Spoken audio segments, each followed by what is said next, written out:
Ungo Football Club. Shukrani sana. Coach, congratulations. Thank you. Good job. Thank you. Hope you enjoyed nyama yesterday. Yes, I did very much. We must come back for that. Inshallah. Walau kidogo kwenye tukio lile la jana, halafu tuje kwenye hii mechi ya leo.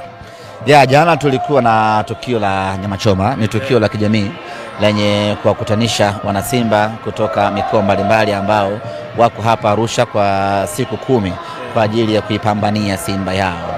Na ni tukio la kutengeneza umoja, mshikamano na upendo baina ya wanasimba, na tunamshukuru Mwenyezi Mungu, tukio letu limekuwa la mfano sana. Kwa wakazi wa Arusha wanasema hawajawahi kushuhudia tukio la namna ile. Ni tukio ambalo limewakutanisha wanasimba wengi, na kila mwanasimba ambaye amekuja amepata nyama ya kula na kutosha, na wengine wakabeba wakapeleka nyumbani. Ni wanasimba wamefurahi, na sisi lengo letu ni kuwafurahisha wanasimba. Sawa, tuje kwenye shughuli nzima hii ya leo. Tumekuwa hapa siku 9, 10 michezo mitatu ambayo tumecheza hii leo. Huu tukitimiza mchezo wa 3, ushindi wa mabao 3 kwa bila, namna ambavyo mchezo ulikuwa, lakini pia kwa siku zote ambazo tumekuwa hapa Arusha. Leo tumehitimisha safari yetu ya hapa Arusha, tukicheza mchezo wetu wa 3 na ni mchezo wetu wa pili katika ligi kuu ya NBC. Malengo yetu ilikuwa ni kuondoka na alama 6 hapa Arusha, lakini kwa bahati iliyokuwa mbaya tumeondoka na alama 4. Si mbaya, inatosha, mapambano yanaendelea. Mchezo wetu wa leo dhidi ya Fountain Gate ulikuwa ni mchezo mwingine mgumu. Fountain Gate pamoja na mapito yao yote, lakini haiondoi kweli ya kwamba ni timu yenye wachezaji wenye vipaji vikubwa, lakini kama haitoshi ina bench la ufundi lenye watu wazoefu kweli kweli. Uweze kumdharau hata kidogo Freddy Minziro, uweze kumdharau hata kidogo Matias Wandiba, uweze kumdharau hata kidogo Henry Joseph Shindika. Ni watu ambao wanatengeneza benchi kubwa na gumu la kiufundi, lakini yote kwa yote tumeweza kucheza vizuri na kupata ushindi wa magoli 3.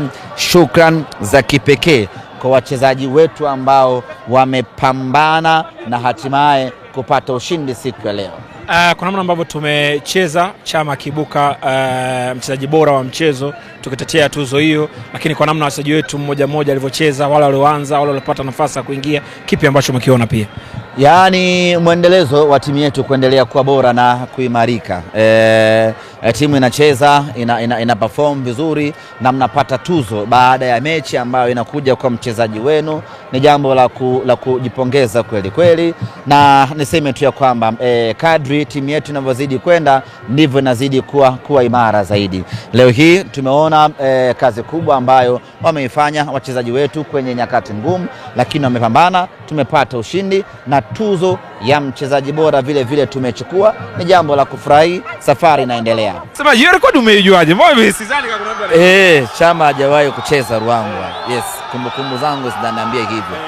Mara nyingi tulikuwa tukienda na anakosekana, ama akienda hapati nafasi ya kucheza. Imekuwa hivyo mara nyingi sana, lakini yote kwa yote umefika muda sasa wa wakazi wa Ruangwa, wanasimba wa Ruangwa kwenda kumshuhudia Chama katika dimba la Majaliwa kwa mara ya kwanza. Sawa, semaji, kiujumla haya yote ambayo yametokea hapa Arusha na hiki ambacho kimetokea leo, umeridhika na umefurahishwa na vote ambayo tuka kabla hatujaenda kwenye kitu kinachofuata? Nimeridhika. Wakazi wa Arusha wameonyesha love ya kutosha sana, wameipokea timu yao, wameilinda timu yao, wameitunza timu yao, wamefanya kila kitu possible kuhakikisha kwamba Simba inakuwa salama hapa Arusha. Mimi niwashukuru sana kwa niaba ya bodi ya kurugenzi ya Simba Sports pamoja na management ya Simba. Niwashukuru kwanza viongozi wa Simba mkoa wa Arusha kwa umoja, ushirikiano na namna ambavyo wanapambana kuipambania Simba yao. Lakini kwa kipekee kabisa mashabiki wa Simba wa hapa Arusha na kaskazini yake kwa ujumla wamekuwa bega kwa bega na timu yao kuanzia mechi ya kwanza mpaka mechi ya mwisho, na matukio yote ya kijamii ambayo wamefanya kwa moyo mmoja kweli kweli. Niwapongeze, niwashukuru, hadi wakati mwingine. Sawa, semaji, nini kinafuata? Kikosi kinaondoka leo usiku kuelekea Dar es Salaam. Kesho tutapumzika Dar es Salaam kwa maana tarehe 16, tarehe 17 tutafanya mazoezi kidogo. Baada hapo safari ya kuelekea Ruangwa kwenda kuwafuata na